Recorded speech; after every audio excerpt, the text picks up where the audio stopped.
Achievers tuition centre వార్షికోత్సవం మరియు ద్వితీయ శాఖ ప్రారంభోత్సవ వేడుకలు గుంటూరు నగరంలోని ప్రముఖ విద్యాసంస్థ అచీవర్స్ ట్యూషన్ సెంటర్ 3వ వార్షికోత్సవ వేడుకలు మరియు సంస్థ యొక్క ద్వితీయ, 2వ శాఖ ప్రారంభోత్సవ కార్యక్రమం ఘనంగా నిర్వహించారు. ఈ శుభ సందర్భాన్ని పురస్కరించుకుని సంస్థ ముఖ్య అతిథులుగా ఈ కార్యక్రమానికి విచ్చేసి విద్యాసంస్థను మరియు విద్యార్థులను ఉద్దేశించి శ్రీగాదె వెంకటేశ్వర్లు గారు ఉమ్మడి గుంటూరు మరియు కృష్ణా జిల్లాల జనసేన పార్టీ అధ్యక్షులు కార్యక్రమంలో పాల్గొన్నారు. అచీవర్స్ ట్యూషన్ సెంటర్ గత 3 సంవత్సరాలుగా విద్యార్థుల ఉత్తమ ఫలితాల కోసం కృషి చేస్తోందని, ఈ క్రమంలోనే తమ సేవలను విస్తరిస్తూ 2వ శాఖను ప్రారంభిస్తున్నామని యాజమాన్యం తెలిపింది. ఈ వేడుకలకు విద్యార్థులు, తల్లిదండ్రులు మరియు విద్యాభిమానులు అధిక సంఖ్యలో హాజరై జయప్రదం చేశారు.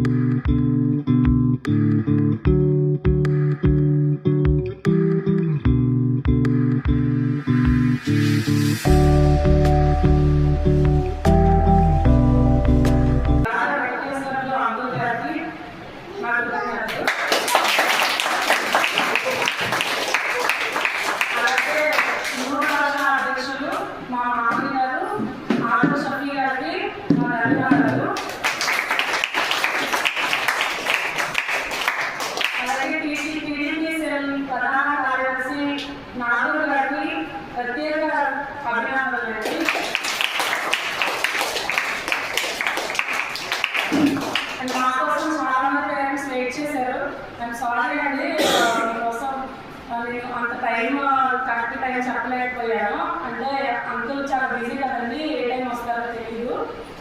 ఇది ఒక్కటి మన్నించండి. అలాగే ఈ సెకండ్ బ్రాంచ్ ఓపెనింగ్ కోసం మీరు అందరూ నా కోసం రావడం చాలా హ్యాపీగా ఉంది. బట్ ఇదే రోజు 3 ప్రోగ్రాంలు ఏర్పాటు చేసుకున్నాను. Because of my father. మా ఫాదర్ 3 years క్రితం ఫిబ్రవరి 26వ తారీఖున ఒక బ్రాంచ్ అనేది ఓపెన్ చేశారు. యాక్చువల్గా ట్యూషన్ సెంటర్ పెట్టడం అనేది నాకు అస్సలు ఇంట్రెస్ట్ లేదు.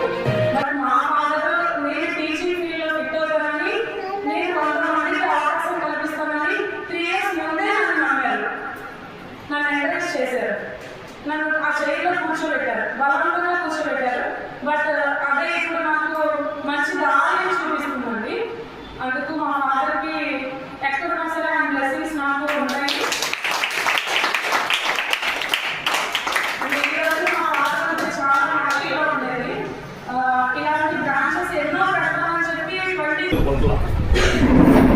సో ప్రతి ఒక్కళ్ళు కూడా మళ్ళా స్కూల్ నుంచి రాగానే ట్యూషన్కి పంపించేటటువంటి సంస్కృతి ఎప్పుడైతే ఉంది. కొన్ని స్కూల్స్లో వాళ్ళే 8-9 గంటల వరకు పిల్లల్ని ఉంచి వృత్తి పంపిస్తున్నారు. కానీ పిల్లలప్పుడు ఎప్పుడు కూడా వాళ్ళకి కొంత టైం గ్యాప్ ఉండాలి. వాడు ఏదో 5 గంటల వరకు చదివించేసి తర్వాత 2 గంటలు ఆడుకొనిస్తే వాడు రిలాక్స్ అవుతాడు, మళ్ళీ చదువుతాడు. కానీ వీళ్ళు మార్నింగ్ 7 to ఈవినింగ్ 7 అన్నట్టుగా పిల్లల్ని ఇబ్బంది పెడుతుంటే వాళ్ళు ఎంతో చదువుతారు, పాప వాళ్ళు కూడా ఇబ్బంది. ఇంకా రిలాక్స్ ఉండాలి వాళ్ళకి. ఆ రిలాక్స్ అయిపోయిన తర్వాత మళ్ళీ వాళ్ళకి చెప్పడం కోసమే ఈ ట్యూషన్ సెంటర్ ఉంటుంది. ఆ పర్వంలో జాన్వి గత 3 సంవత్సరాల నుంచి ఆంజనేయపేట, అట్లానే ఇవాళ కొత్తగా బ్రాంచ్ ఇక్కడ భారత్పేటలో ఏర్పాటు చేసింది. ఆ అమ్మాయి కూడా చాలా ఇంట్రెస్ట్గా చదువుకుని యూనివర్సిటీలో గోల్డ్ మెడల్ సాధించి పిల్లలకి నా వంతుగా నేను పిల్లల్ని ప్రయోజనం చేయాలనే ఒక మంచి ఆలోచనతో వేరే ఉద్యోగం వెతుక్కోకుండా ట్యూషన్ పాయింట్లని పెట్టాలనే ఒక చాలా సంకల్పం అమ్మేది. ఎందుకంటే నేనే పెద్ద స్కూల్స్ పెట్టి మెయింటైన్ చేసే పరిస్థితి కాదు.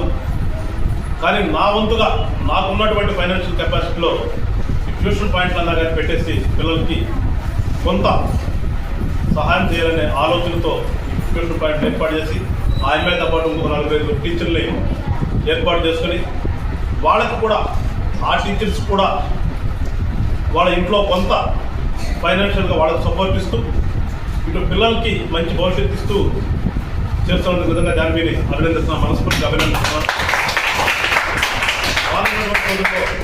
ఆమె ఏదైతే ఒక సంకల్పంతో ట్యూషన్ పాయింట్లు పెట్టిందో ఇవి ఇంతంతే వడ్డింత అన్నట్టుగా దినదిన అభివృద్ధి చెంది ఎక్కువ మంది పిల్లలకి